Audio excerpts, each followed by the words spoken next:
You think you know the story of Jim Furyk. Jim Furyk's homemade swing has earned him 16 PGA Tour titles to date.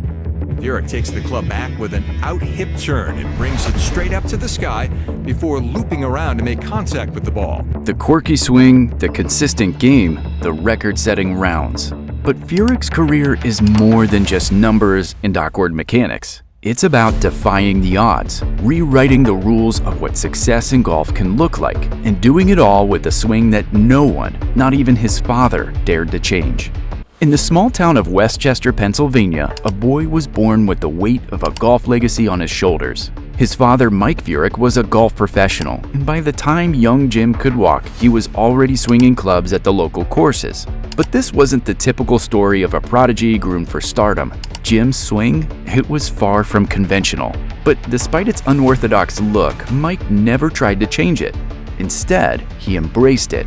Jim's swing was natural, and they both knew the golf world would have to accept it on his terms.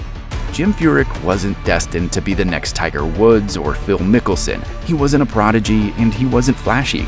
He was a grinder, a kid with a loop in his swing that defied logic but worked. Because his heart and mind were built for the long game. It was this approach that set him apart from a young age. He didn't just dabble in golf, he lived it.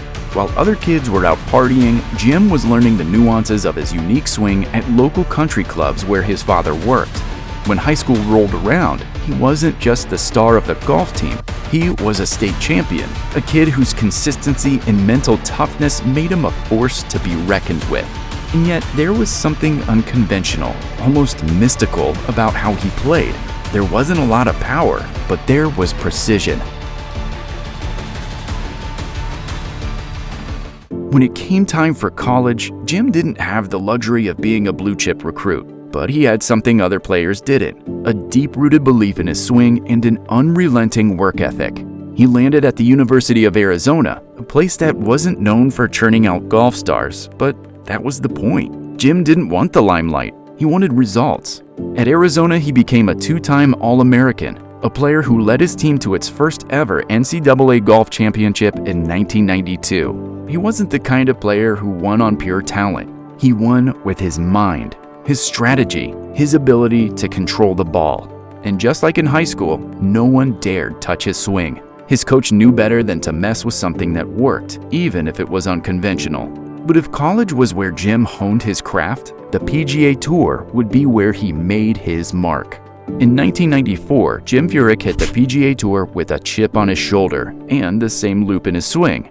It wasn't long before people started to take notice, not of his technique, but of his results. He earned his first win at the 1995 Las Vegas Invitational, and over the next decade, he quietly amassed 17 PGA Tour wins, solidifying himself as one of the most consistent players on the circuit.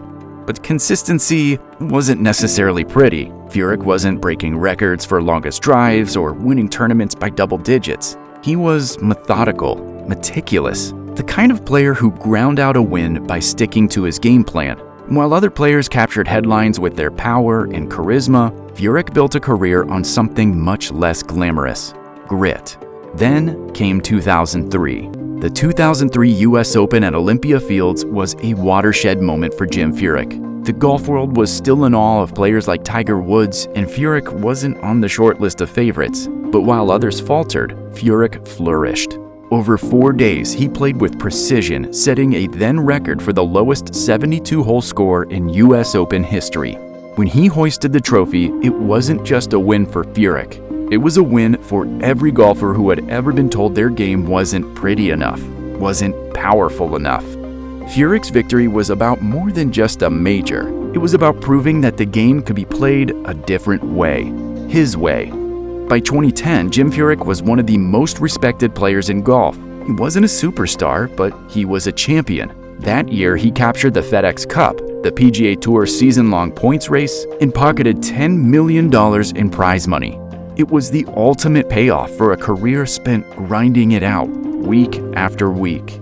He was named PGA Tour Player of the Year, and yet even then, the spotlight didn't seem to fit Furyk. He didn't seek the fame that came with it. Instead, he kept his head down, quietly putting together one of the most consistent careers in golf history. But there was still one more record to break. In 2016 at the Travelers Championship, Furyk did the unthinkable. He shot a 58, the lowest round in PGA Tour history. The round was a masterclass in precision, a 12-under par clinic that no one saw coming. In one single round, Furyk redefined his career. He wasn't just the steady player with the quirky swing anymore. He was Mr. 58. As Furyk approached his 50s, his days as a dominant force on the PGA Tour were coming to an end.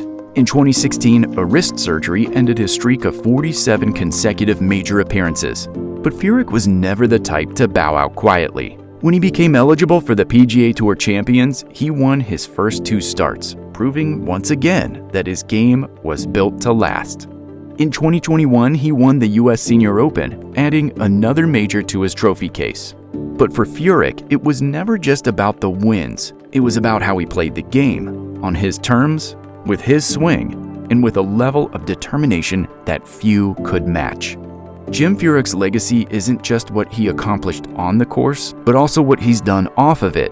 In 2018, he took on the role of Ryder Cup captain, leading the U.S. team in one of golf's most storied events. While the U.S. didn't come away with the win that year, Furyk's leadership was undeniable. However, 2024 was a different story. As captain of the President's Cup, he overcame some of the same challenges he faced as the captain in 2018. Furyk led the Americans to victory with a masterful strategy. His decision to front-load the singles lineup on Sunday secured early momentum, with standout performances from players like Xander Schauffele and Keegan Bradley, who clinched the winning point. Furyk's ability to manage player dynamics and emphasize teamwork paid off, erasing any lingering doubts and cementing his legacy as a leader who could deliver when it mattered most. But Furyk's impact stretches far beyond just captaining U.S. teams. Alongside his wife Tabitha, he runs the Jim and Tabitha Furyk Foundation, which focuses on helping families in need. Whether it's providing food for the hungry or creating opportunities for kids through sports, Furyk's work off the course is a testament to his character. So what happened to Jim Furyk? Nothing. He's still here, still grinding, still defying expectations. He's not flashy, he's not the guy who's going to make headlines every week, but he's the guy who has built a career on doing things his way, on proving that success in golf doesn't have to fit into a nice, neat cookie-cutter box. His swing, it's still unconventional. His approach, it's still meticulous. His career, legendary. Jim Furyk is a reminder that there's more than one way to play the game of golf. There's more than one way to win. And in the end, maybe that's what makes his story one of the most important in the history of the sport. He didn't change for the game changed for him.